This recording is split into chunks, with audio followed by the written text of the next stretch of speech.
Assalamualaikum warahmatullahi wabarakatuh. Selamat siang kepada para mahasiswa. Kita saat ini tidak terasa telah masuk kepada pertemuan yang ke-10 atau sesi ke-10 dengan topik tentang kelas efektif. Tentu tujuannya adalah agar mahasiswa mampu memahami, menjelaskan tentang prinsip pengelolaan kelas dan bisa mengidentifikasi permasalahan yang terjadi di kelas. Adapun dari pengertian kelas efektif di sini artinya bahwa pengelolaan kelas yang intinya ujung adalah layanan pembelajaran, bagaimana pelaksanaan pembelajaran itu bisa memanfaatkan waktu yang tersedia sesuai dengan jadwal itu bisa dilaksanakan dengan baik sehingga betul-betul tercapai tujuan. Ini sejumlah materi yang dirancang pada pertemuan tersebut itu bisa terlaksana dengan baik, itu berarti efektif.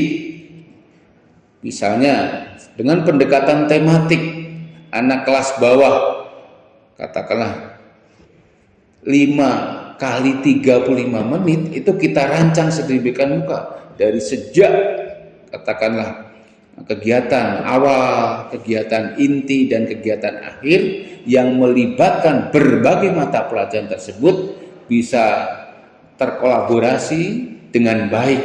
Tentunya itu perlu ada rancangan. Sebab kalau tidak dirancang dengan baik, maka pembelajaran pengelolaan kelas yang efektif tidak akan tercapai. Oleh sebab itu, intinya adalah bagaimana pembelajaran yang dilaksanakan di kelas dengan waktu yang tersedia bisa mencapai tujuan. Itu disebut dengan pembelajaran pengelolaan kelas efektif tersebut. Adapun tujuannya bagaimana? Ya, agar siswa di dalam pembelajaran tersebut akan terbentuk sebuah lingkungan sosial, lingkungan emosional. Jadi anak punya emosional, intelektualnya itu dengan lingkungan sosial pembelajaran di kelas akan saling menguji siapa dia, siapa saya, siapa teman saya, kelompok A, kelompok B tersebut. Sehingga dia bisa berkomunikasi, bisa berinteraksi, bisa melihat karakter temannya. Oh, saya bekerja kelompok dengan si A hari kemarin itu seperti ini. Oh, ternyata teman saya itu yang si B itu seperti ini. Ini anak akan banyak belajar bagaimana cara pengendalian ketika tidak bersependapat dengan temannya, atau temannya tidak berpendapat sama sekali, tidak aktif, bahkan pasif. Ini adalah membutuhkan kecerdasan emosional, kecerdasan sosial, sehingga kecerdasan sosial dari manusia bisa menggali kemampuan dari intelektual anak tersebut melalui pengelolaan kelas yang baik dikelompokkan maupun individu berpasangan. Ini akan menumbuhkan sikap sosial, emosional, dan intelektual sehingga dia matang menjadi seorang siswa yang diharapkan. Adapun prinsip-prinsip dari penggunaan keterampilan mengelola kelas itu, pertama, visibility. Artinya bahwasanya anak tersebut sudah jelas materinya, apa yang menjadi sasaran, menjadi tujuan, menjadi targetnya, sehingga tidak ngawur ke sana kemari. Jadi sudah menetapkan tujuannya, sehingga hari ini, pertemuan sekian, kita sudah punya tujuan yang jelas, sehingga materi kita batasi di sini. Nah, materi ini kita kelola sedemikian rupa dari mulai kegiatan awal, inti, dan akhir tadi. Yang berikutnya adalah accessibility. Artinya ketika pembelajaran ini berjalan dengan tujuan ini, apa yang harus kita siapkan, materi apa, media apa yang disiapkan. Jangan sampai materi sudah kita siapkan, aksesibilitasnya terlalu padat di kelas, banyak siswa, ini mengganggu pandangan yang duduk di belakang. Makanya cara duduk, alat-alat yang disediakan jangan sampai membuat anak terganggu, justru saling membantu yang ada. Berikutnya fleksibilitas, ini fleksibel, artinya ketika media disimpan di kelas, tentu penataannya pun harus baik sehingga anak mudah mengambilnya. Jangan sampai Artinya ketika yang diambil alat yang bagian di bawah ditarik sehingga semua roboh atau runtuh, berserakan di kelas. Ini perlu adanya fleksibilitas. Jadi alat yang disimpan di mana? Jangan sampai semua alat disimpan di kelas, maka tentu akan mengganggu mobile anak, mengganggu guru. Maka disarankan bahwa kelas internasional itu 18. Kelas nasional itu siswanya 20. Kalau standar minimal itu 32. Jadi dengan ruang sedemikian rupa kita buat fleksibel sehingga pembelajaran tidak terganggu. Berikutnya kenyamanan.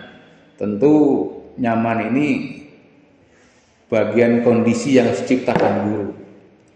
Misalnya kaitannya ruang kelas kita berapa luasnya, pewarnaannya. Sebab secara psikologis ruang kelas yang berwarna putih dengan berwarna hitam kesannya akan berbeda. Nah, saat ini dengan perkembangan pendidikan psikologi yang mengenal tentang perilaku dan kejiwaan, betapa pentingnya pewarnaan ruang kelas. Cat warna ruang kelas yang berwarna-warni sehingga membuat anak termotivasi untuk belajar. Juga keindahan bagaimana menata ruangan kelasnya. Ini dari sisi manajerialnya, papan tulisnya, lemarinya, tempat buku, sudut baca, papan pajangan. Yang ini merupakan bagian proyek kan kemarin di UTS semester 5 kita membuat proyek, Anda membuat bagaimana ruang kelas dengan model penataan bangku yang kalian ciptakan. Ya Bapak merasa bangga, ternyata kalian luar biasa menciptakan ruang kelas dengan pola penempatan duduk yang berbeda dari yang lain. Inilah yang disebut kebaharuan ini penting ya, yang memenuhi prinsip-prinsip visibility, accessibility, flexibility dan kenyamanan penting bagi seorang guru ya. Seorang arsitektur ya, dia mengajar dengan seorang arsitektur karena anak itu sangat sensitif. Kalau ruang kelasnya acak-acakan ya malas dia belajar. Nah, komponen keterampilan pengelolaan kelas ya, apa sih komponen-komponen yang perlu dipahami seorang guru ya? Pertama, keterampilan mengadakan pendekatan secara pribadi ya. Keterampilan ini guru mengajar secara klasikal. Tidak semua anak sama, anak itu unik, berbeda. Maka ada yang perlu dilakukan secara pribadi, artinya personal, bimbingan individu, bimbingan kelompok. Jangan anak disamakan dalam sekelas. Tentu guru dengan pola guru kelas akan lebih banyak mengenal tentang kelebihan, kekurangan, kekuatan, dan kelemahan dari para siswa, sehingga ketika pengelompokan, itu pengorganisasian di kelas, jangan sifatnya homogen tapi harus heterogen sehingga mereka bisa berkolaborasi, bersinergi tentang apa yang dibahas, dipecahkan sehingga kekuatan sosial, emosional dan inteleknya bisa berpadu di situ. Berikutnya keterampilan membimbing dan tentu ini seorang guru tidak hanya sekedar memerintahkan, menunjuk, menyalahkan, tapi dibimbing, dituntun agar anak mampu memecahkan masalah pembelajaran ini sehingga anak tuh sebutnya belajar seperti matematika menjadi momok bagi anak kan, menakutkan, tapi dengan keahlian membimbing guru, menuntun guru sehingga anak tidak takut dengan mata pelajaran tersebut. Ya, tentunya selain tadi juga guru sekali lagi kembali lagi kepada perencanaan. Berdasarkan pengalaman Bapak, banyak guru yang terutama yang maklum kan, oknum ya, yang senior-senior itu mereka kadang-kadang tidak membuat perencanaan, malas membuat perencanaan. Ini sesuatu yang fatal ya kalau guru tidak membuat perencanaan. Apa yang akan dia sampaikan, tujuannya, materinya, medianya penting. Apa yang disebut dengan 3M, materi, metode, media, ini penting sehingga bisa menyesuaikan itu. Berikutnya strategi-strategi ya, tentu di dalam pengelolaan kelas ya yang efektif itu perlu strategi ya. Pertama dari sisi waktu yang dibutuhkan berapa. Jangan sampai ketika dimulai pembelajaran pukul 8 kita datang setengah 9, ini jangan ngaret nih. Jangan terjadi, dan anak akan merasakan ini, melihat ini perilaku guru tersebut.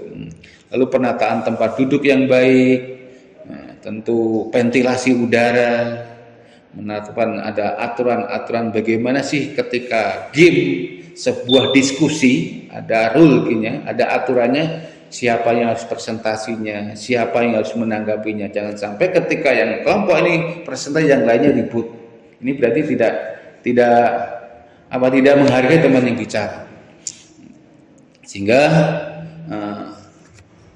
betul-betul di kelas itu kondusif, anak 32 diatur sedemikian rupa sehingga betul-betul bisa terwujudlah kelas yang efektif tadi.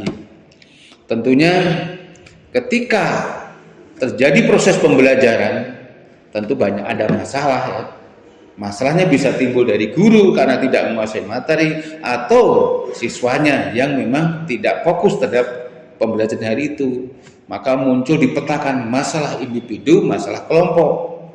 Masalah individu ini tentu anak-anak kita yang tadi mengalami hambatan itu bisa dibantu sehingga anak bisa ada penanganan individu. Masalah kelompok tentu ketika materi diberikan kepada kelompok tersebut didiskusikan, tentu tidak lepas dari bagaimana guru bisa mendampingi sehingga anak-anak dalam waktu yang telah ditetapkan maka bisa terpecahkan. Batasi materi, jangan sampai tidak jelas sehingga anak tidak bisa menyelesaikan masalah pada waktu dengan yang telah ditentukan. Itu saja beberapa hal. Ada yang pertanyaan? Oh ya, gambar yang dimaksud anak ini memegang kepala ini barangkali suatu reaksi daripada kepusingan dia akibat apa? Pengelolaan kelas yang tidak jelas, guru yang tidak merespon terhadap permasalahan tadi. Jadi jangan sampai di kelas semua anak bertopang dagu dan memegang kepala akibat tidak mengerti. Ada ya, ini apa maksudnya? Maka apa tujuannya materi perlu disampaikan sehingga anak tahu batasan-batasan materi yang disampaikan. Itu saja pertemuan hari ini. Selamat lanjutkan di materi yang telah Bapak upload di Edlink sehingga ada beberapa tugas yang harus diselesaikan baik secara individu atau kelompok. Kemudian terima kasih. Wassalamualaikum warahmatullahi wabarakatuh.